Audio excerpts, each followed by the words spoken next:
Hey YouTube, this is The Art of Prepping. I just have an idea for those who struggle through the holidays. Some people get depressed for good reasons, and some that just do not enjoy the process as it unfolds. It could be with certain family gathering. It could just be that they don't get what they want, and maybe in terms of social interaction and or gifts that they wanted or whatever. There's just a level of dissatisfaction through and through. So, what I propose is to take one or two of those so called traditions or things that you typically do during the holidays that you kind of drudge through and you don't really want to do, and you just scratch them off the list and do something else, replace it with something else. Or at the very minimum, introduce just something new into the schedule. If you can't eliminate anything, if everything really just is set in stone and there's just too much writing on the traditions, then just try to add something else or maybe modify something that you have to do, but maybe just do it slightly different. Something to cause a little bit of of some new flavor, some new blood into the circulation of the process of the holidays. And so this is what I've seen is that people do the same things every year. And while it kind of is not the worst thing, especially if you have little ones at home, and you want to be consistent in the home and have these traditions, that's not a bad thing. But there are a lot of people, though, that don't have kids. And if they do have kids, maybe their kids are older. And you don't have to be so rigid. There doesn't have to be like this master plan that we have to do everything or all hell breaks loose. And so there's times, just like I was just talking to a friend of mine recently, she's in a situation that her parents don't want to actually get together on Christmas. And it's like the first time that this has happened, at least to my knowledge. And she's got a little child and, children. For us adults, it's kind of like just another day for the most part. I mean, some of us really are into it. But for me, I can kind of just take it or leave it. But if you have a kid, and I know how I was when I was a kid, it's kind of like crazy devastating if you didn't have Christmas. I mean, it's like, what? I would even imagine for those who aren't even raised in a Christian home, if you don't have Christmas, it's like something's wrong. And so that's something that has been on my mind of how do you deal with that? And my advice to her was that you are the parent. And even though your parents don't want to be putting Christmas as a priority this year, that doesn't mean that you still can't have an enjoyable day with your son. And so, and this is what I propose is that, have a day, maybe not super structured, but have some things that are set in place during that day to do things, and make it special. And there's nothing that says you can't make it special. And as a parent, that is your obligation, is to raise your child and to create the traditions that you want and take out the ones you don't. So if certain people are unreliable or do not meet your needs, there's nothing wrong with creating your own, results and creating your own traditions to fill the need.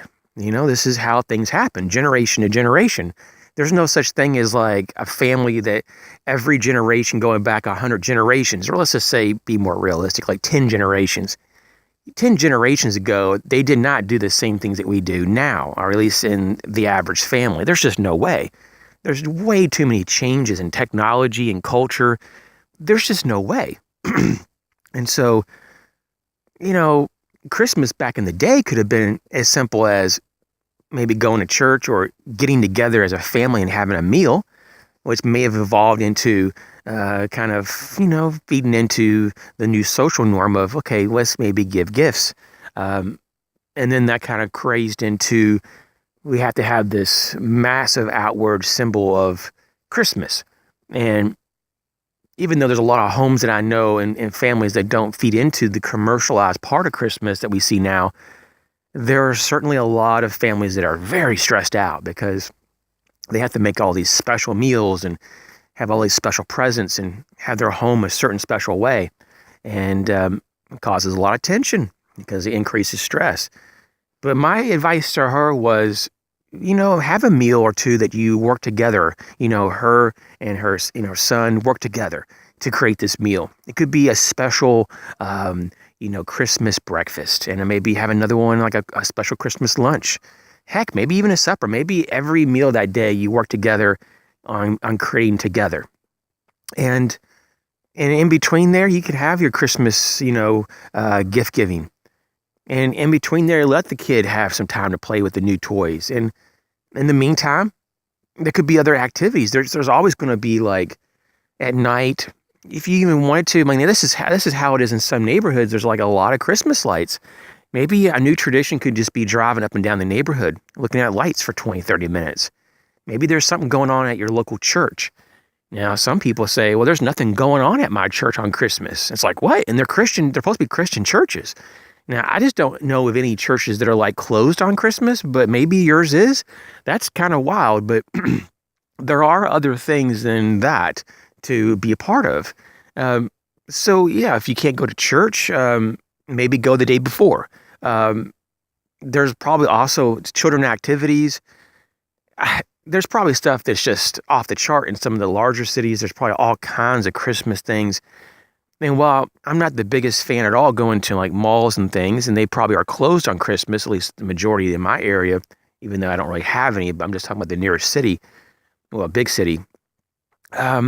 Maybe the day before you could still do, walk through and have all the Christmas cheer and, all the outward symbols and get your fill of that. So on Christmas, you can actually just lay low and just relax at home.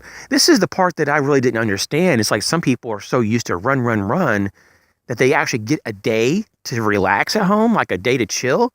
And then they complain that they have nothing to do. It's like, what the freak? You work like 5 days a week. You barely have enough time on the weekend to do anything. You're like busy running around doing errands, literally, at stores and stuff. And then you have a day that actually comes to you to relax, and you don't know what to do with it. And I see a lot of people like this. If they don't have distractions 24/7, they don't know how to function. They don't know how to deal with just free time. And that's a real shame, because especially if you're a parent and you have kids, this is some of the best times, and the memories that they'll have is with you and them, and have memorable times. Now, there's a lot of parents that don't like getting on the floor and playing with cars and trucks or playing games, but that's part of being a parent, surprise. So maybe have a little more effort. And I know that you're probably burnt out being a parent sometimes. I totally get that. But if this is your job and it only lasts for so many years and the kid grows up and moves out, typically, there's people who just stay around forever, but that's, hopefully that won't be in your case, or in this lady's case that I know, but it's just like, spend time with your kids, man. And so you don't worry about trying to be a busybody or having things or other people to distract them throughout the holiday season. It's really not about distraction. It's about the quality of time that you have with each other without trying to sound generic. That's just the truth, man. I mean, people get older and they die, people are dying left and right. Of course, people are being born left and right too. The cycle of life continues. And we just tend to get older and older, and we just kind of put it to the back of our mind. But it's nothing to just all of a sudden wake up and you're 80, 90 years old, if you're lucky to get that old anymore. But if you're just old at any moment, you're just expected to die. And then you do. And so you don't want to look back and go, I was so worried about trying to just do things to create distractions from my kids or for myself that I wasn't like really in the moment. I really just didn't just really relax. Enjoy the home. If you have a nice home, enjoy your freaking home. If you work so hard to get it, even if you don't really even own it and you just still are paying payments, the mortgage, enjoy it. At least you have it at the moment. Just enjoy that. Enjoy your family. If you have gifts, enjoy the gifts. If they suck a little bit, don't tell anybody per se. Just kind of go, that's cool. Maybe you want to tell them. Maybe just so you don't get crappy gifts next year. But maybe you just want to be cool about it and maybe find a way to exchange them after the celebration, or find someone else that could use them. But just make it enjoyable. You don't have to make it tense and and weird and rigid, and you know what I'm saying. So hey, this is something I just needed to tell you as well. It's on my mind. I get a lot of people talking to me about stuff. It's kind of amazing how that works.